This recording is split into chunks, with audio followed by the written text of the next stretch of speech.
My great-grandfather Ignacio worked for many years in the Acosta mine when it was still in operation around the year 1950. That mine is located in Mineral del Monte, over in Hidalgo, a place highly renowned for its deep shaft mining here in Mexico, but above all because it is home to many macabre stories. My great-grandfather passed away a few years ago, and there isn't a day that goes by that I don't miss him. Although I didn't know him in his prime, I can still hear him in my memories, telling tales of his youth, when he worked inside the mine with a lamp, a helmet, and nothing but pure courage, because in those days, going down there was almost like burying yourself alive for a few hours, hoping to come back out in one piece. Of everything my great-grandfather told me, there was one story that always terrified me to hear, even though it was also my favorite, so to speak.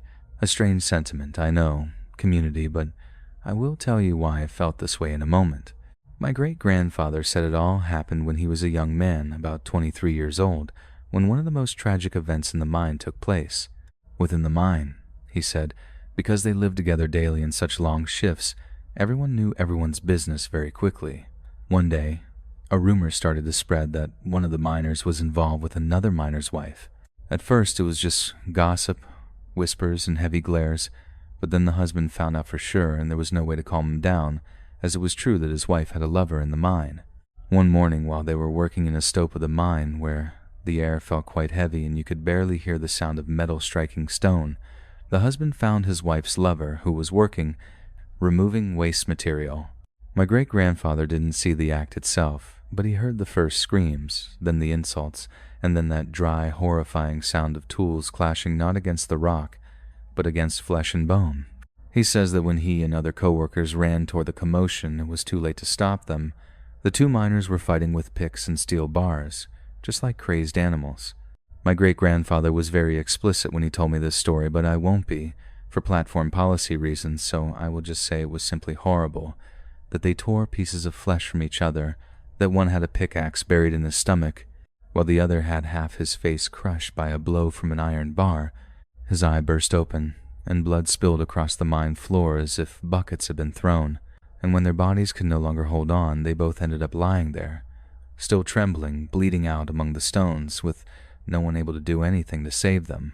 My great-grandfather said he felt pity for the two deceased men, and also for those who had to gather their remains, because I told you less than 50% of what those miners did to each other, and although it sounds very ugly, it was all the fault of a woman.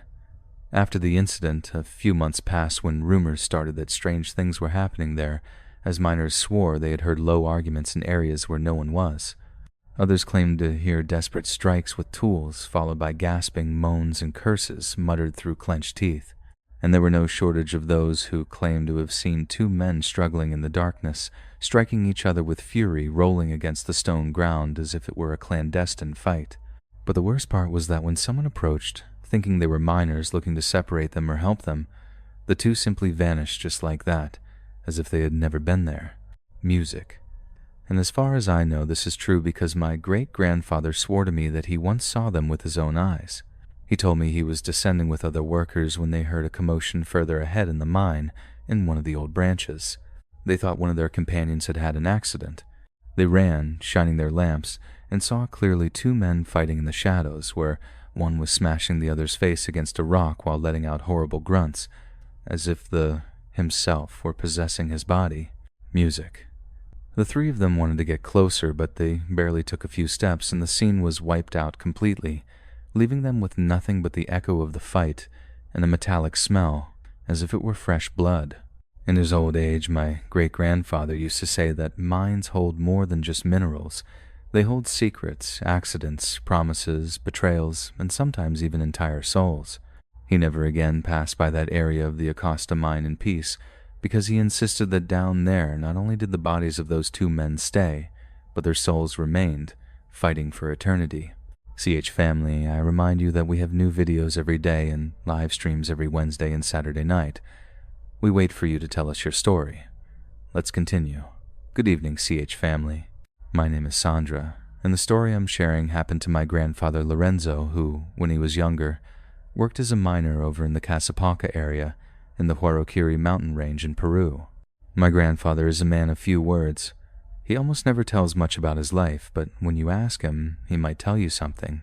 And this story, although it sounds like a lot of fantasy, I don't believe it is. My grandfather's childhood was very hard because they didn't have money at home, and for that reason he was forced to work in the mine from a very young age. My grandfather says that he had only been working inside the mine for about 3 months when this happened to him. At that time, he was still trying to prove that he was capable of heavy labor, so one afternoon, when lunchtime arrived, he decided not to go out with the other miners to eat something. According to him, he was behind on his shift and wanted to get ahead on work before leaving. So, his companions went up to eat, and he stayed down there alone in an area where it was quite cold, that kind of cold that gets into your bones. My grandfather sat down, ate what he had in his lunchbox, and when he was going to return to work, an intense fatigue set in. As he was alone, he thought sleeping for 20 minutes wouldn't do any harm. In fact, it would recharge his energy and he would work again with all the desire in the world. My grandfather just leaned his back against the mine wall, closed his eyes for a moment, and fell asleep. And it didn't take long before something very strange happened to him. My grandfather said he woke up because he felt a warm, almost hot breeze hitting his face. That was the first thing that shocked him out of his sleep, because where he was, this type of air never blew. On the contrary, it was an icy, humid, and enclosed corner. My grandfather opened his eyes, still half dazed, and felt that warm current again. It wasn't strong, but it was constant, as if it were coming from a newly opened hole. My grandfather stood up, thinking that perhaps a wall had burst or some cavity had opened up in the rock, so he followed that air to a wall in the mine that, according to him, wasn't like that before. In that very place there was a narrow opening, a cavity that looked newly cracked, as if the earth itself had split open just a little bit. My grandfather went in carefully, barely shining his light, and as he moved forward, he began to notice something even stranger. In the back there was a light, but it wasn't a lamp or machinery light. It was a living white light, like daylight. He thought that perhaps that gallery led to some side exit he didn't know about before, but that made no sense because they were very deep, about 800 meters underground, or at least that was what he had always been told. Even so, he kept walking, and when he reached the end, he was left unable to believe what he was seeing. Inside the mine there was a forest, and clearly it wasn't a blurry illusion or shadows, they were really trees. My grandfather said he saw tall trunks, branches moving very slowly, a blue sky upward, white clouds, music, and the sun lighting up everything as if it were midday on a normal day outside the mine. Even the air smelled different, cleaner, and more alive. He says he stepped a few steps outside the cavern, just out of pure astonishment, and the only thing that made him feel great fear was when he saw the ground, as he says that the earth in that place was completely red, but really red, intense, as if it were mixed with dried blood or a very reddish mud. At that moment my grandfather got scared, of course, but more than anything he was filled with a strange emotion, like having found something that no one would believe him about. So he ran out to report what his eyes had seen. On the way, luckily, he met 2 miners who were returning from eating and told them to follow him, that he had found an exit, an impossible thing, something they had to see with their own eyes. The men at first thought he was joking, but they noticed he was so disturbed that they went after him without thinking. My grandfather led them to that cavity, went through the same passageway, and arrived at the place where he had seen that light, but he says that when he was at that site there was nothing left, just rock and a solid wall at the back. No forest, no exit, no sky, no air, nothing, just the same closed, dark, cold mine as it should be. The other 2 miners looked at him as if he were crazy. One told him that he had surely inhaled gases and that had made him see things. The other laughed and asked if he had perhaps dreamt it, but he was sure that he had woken up from the sleep he had taken inside the mine, and after that he never slept again. My grandfather says that he never saw that forest inside the mine again, and although my grandfather has always maintained his truth, that it wasn't a dream and that it wasn't an hallucination, there are many people who still don't believe him. My grandfather is conscious, and he thinks that what he saw that time was what many people call the famous Hollow Earth, because there is no other explanation for what his eyes saw during that time. If you like the story, you help us a lot by liking it and subscribing to the channel. If you consider it, and we have earned it, you can also hype our videos so that more of the community can hear us. Let's continue. Good evening, Storytellers community. My name is Esteban. I am 74 years old, and through one of my children, I am sharing this experience that happened to me when I was a miner in the now abandoned La Colorada mine, located around Canania and Sonora. In that mine, for those who don't know, many years ago, good material like silver, lead, and zinc was extracted, but over time it remained completely empty and is very dangerous. I was in my 20s back then, an era when I was very strong, was tough, and didn't back down easily from anything.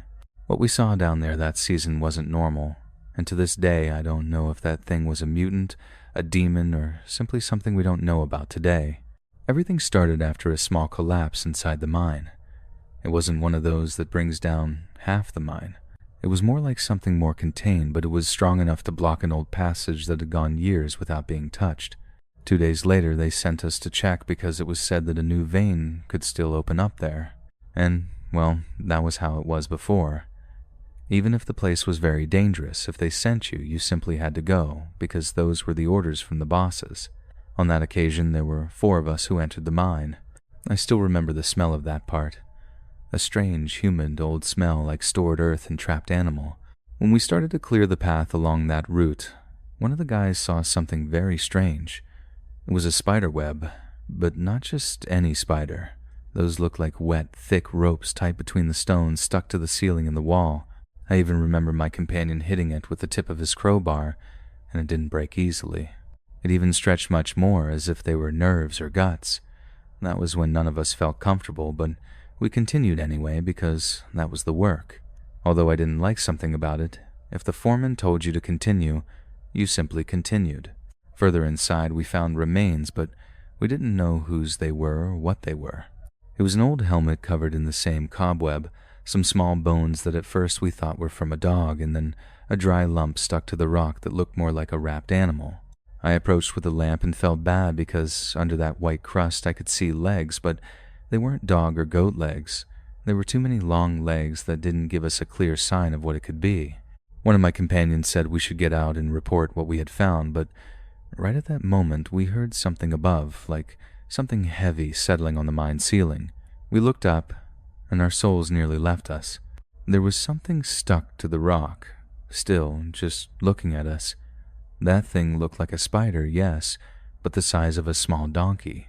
I swear, community, that thing was a giant spider, one that had long, hairy, crooked legs with black tips like iron. The body was bloated, gray with dark spots, and on the front it had a bunch of eyes that shone with the light from our helmets. That thing moved very fast at the beginning, and that was quite bad. I think it was studying us because it watched us from one side to the other, but it didn't approach. And when one of the guys screamed, behind him came another one of those spiders, and then another, moving through the shadows of the gallery, coming out of a part that the collapse had left open. I don't know how to explain what I felt, community, but it was more than fear. It was disgust, despair, and that horrible insecurity of knowing you aren't alone in that place. One of them came down a little, and we heard how its legs scraped the stone, and right there we ran out in a hurry. We ran as fast as we could through the tunnel, hearing behind us that dry, fast sound of many legs hitting the rock. I don't know if they were following us or if it was just us imagining everything, but as we could, like lunatics, we got out of that cavity. Of course, we told what we saw, but no one believed us at first. Unfortunately, or rather fortunately, I think, because this remained as an anecdote. One day after we found those giant spiders, another collapse occurred in that same place. But this time it blocked the entrance or exit of that cavity, totally trapping those giant spiders inside. Community, I don't know if they were mutants, if we saw the devil himself, or if it was simply a new species. The thing is that inside that La Colorada mine, we found giant spiders, and I am sure they are still inside there because those things have probably been living there longer than we have. Family, I invite you to become members of the channel and enjoy all the benefits it has. For example, like seeing your name that is appearing at this moment. Let's continue. My name is Juan, and it still scares me to remember what my Uncle Eduardo told me years ago. He is dead now, but his story stayed imprinted so strongly that I sometimes even dream of it. My uncle worked as a miner in Puno, in southern Peru, where there are dry, hard hills, and the wind seems to cut your face with so much dust and earth around. The mines there are very old and deep. Many are even abandoned because they say they are depleted or because they are already too dangerous. According to him, this happened to him when he was still very young, even before he got married. At that time, he worked in a small mine on the outskirts of a village near Lake Titicaca. It was a mine with several tunnels, dark and humid, with low ceilings supported by old and rusty beams. My uncle says he was always kind of a brute when it came to working, but he was also very brave, as he used to say that they hired several workers to extract rock. But many times they sent them alone to certain deeper galleries where almost no one wanted to go down. The reason was because they were very unstable and there were many gases, although the pay was much better than in other places. That day it was his turn to go down a very deep level, my uncle said. He carried his helmet lantern, the carbide lamp hung from his belt, and he carried an old wheelbarrow for the stones. He said it was cold, but the air was heavy. Something very common, because the further down you went, the heavier everything was. He said that at first everything was very normal, only the echo of his blows and the sound of the pick breaking quartz could be heard, but then he felt something strange, as if the stone were vibrating. It was when he struck a harder blow to open a vein and heard a hollow sound as if there were a void inside. At that moment, the rock cracked more than normal, and a thick, yellowish liquid began to sprout. My uncle got scared because he had never seen anything like that. The liquid came out slowly, but it bubbled like lava. He said it shone with the lamp's light, like molten gold. It's liquid gold, he thought, and the first thing that came to his mind was to become rich. So, without thinking much about it, he left the pickaxe and ran for an old bucket that was there. Afterward, he put it under the stream and filled it almost to the brim. While he was filling it, he said the liquid made a strange noise, like it was boiling, and there was a yellowish vapor that smelled like sulfur, but much heavier. But he didn't care about any of that, as he was excited about his find. When he finished filling the bucket, he lifted it with both hands, and he said it was very heavy, and the liquid moved inside slowly, as if it were very dense honey. After that, my uncle turned around and began to walk toward the exit. The tunnel he was going through was long and narrow. The ground was irregular, full of stones and puddles, but nothing mattered to him because he was already there. As he walked, he says he began to perceive a very strange aroma, because that liquid smelled ugly like rotten egg, and as the minutes passed, the further he went, the stronger, heavier, and more disgusting the smell became, even starting to burn his nose and throat. He coughed at times and felt his eyes watering. My uncle was about 100 meters from the exit, more or less, as he could already see the faint daylight at the end of the tunnel, but that was when the smell became unbearable, as it was as if rotten meat were getting up his nose. No longer able to stand it, he had to stop. He left the bucket on the ground for a second to wipe his nose and forehead, and that was when he saw the contents of that bucket clearly. The liquid no longer shone the same. He says it was still yellowish, but cloudier. It was agitating on its own, and bubbles were bursting on its surface. And it is here that the most frightening part comes, for out of one of them, a lock of long black hair emerged. My uncle, surprised, looked better and saw yellow teeth floating inside that liquid, some even with gums attached. My uncle got very scared, to such a degree that he screamed in fear and took a step backward. The stench made him lose his balance, and he doubled over in disgust and then started to vomit. The shaking in his body made him accidentally hit the bucket, spilling all the liquid onto the floor. The liquid fell to the ground with a viscous thud. It spread slowly as if it were alive, for he says it didn't splash in a normal way but crawled. That liquid formed a thick tongue that headed toward a nearby crack in the floor as if it were walking on its own and escaping from my uncle's sight. My uncle says that, as it seeped in, it made a sound like suction and whistling, and the hair, the teeth, and the bubbles went in too, as if it were feeding on the ground. The smell got worse, acidic, pungent, and by then my uncle said that never in his whole life had he felt such a strong stench as that. At that moment he didn't think about it anymore. He ran out, left the pick, the lamp, and the bucket lying there.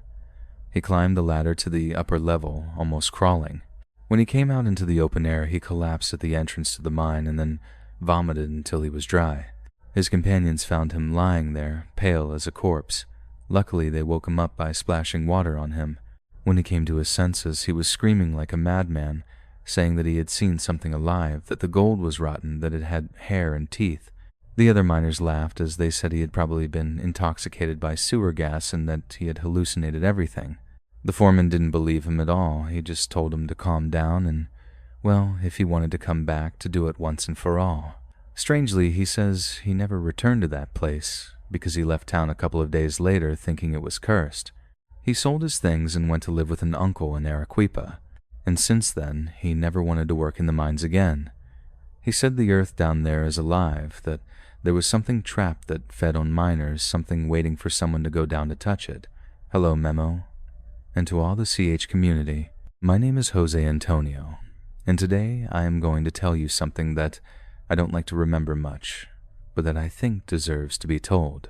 This story as such is not mine, but comes more from my younger brother Tonio, who worked as a miner years ago in Durango, over by Guanachevi. For those who don't know this place, I tell you not to think it is just any site, as it is a place of cold lands, high hills, pines, and ravines, where the mines have centuries of history and very ugly stories are told, where the people are tough, but also know how to fear what they don't understand. My brother was a kid when he went to work in that mine. He was maybe 20 or 19 years old or so. His build was thin but very strong, like a mule, and since he didn't have much money, he went to work in that place to help the family. I always told him it was a cursed job, that he could die of silicosis from a collapse or from explosions, but he never listened. At that time, he worked in the San Rafael mine, one of the oldest in the municipality, one that had very old tunnels and others that were newer but all equally dangerous. He told me that it all started on a night shift. There were about 10 miners working that time, since they had been tasked with cleaning and reinforcing a tunnel that had cracked. The foreman told them they were going to enter for only a few hours. It was October and it was a bit chilly, so there wasn't much to worry about. Although, yes, the humidity of the mine seeped into their bones, and although they carried helmets with lamps, picks, and shovels, everything became very complicated when they were in complete darkness. At first, everything went very normally. They heard the sound of metal against stone, the murmurs of the companions, the sound of water dripping that filtered from the ceiling. Tonio always said that place gave him the creeps, that in some hallways you could hear as if someone were breathing very deeply, or you could hear footsteps that didn't belong to anyone. But the biggest fear wasn't of ghosts, but rather of the earth, because the living rock could kill them in seconds. Curiously, he recounted in a low, trembling voice that just when they were doing that work, when they were reinforcing an old beam, they heard as if something started to creak. It was as if the hill were complaining, and then the earth began to fall apart. Everyone froze. "Get out!" the foreman shouted, but it was too late. The ceiling came down with a dry roar. Dust, stones, rotten wood, everything was filled with smoke and earth. Tonio felt something hit his shoulder and knock him down. He covered his head as best he could, and when he opened his eyes, he barely saw the faint light of his lamp. He was coughing blood, his arm was painful, and he saw some of his companions buried, as the tunnel through which they had entered was blocked by tons of rock. At that moment, moans were heard. Some were crying, others were praying. People were shouting the names of their friends to see who was alive. Snort.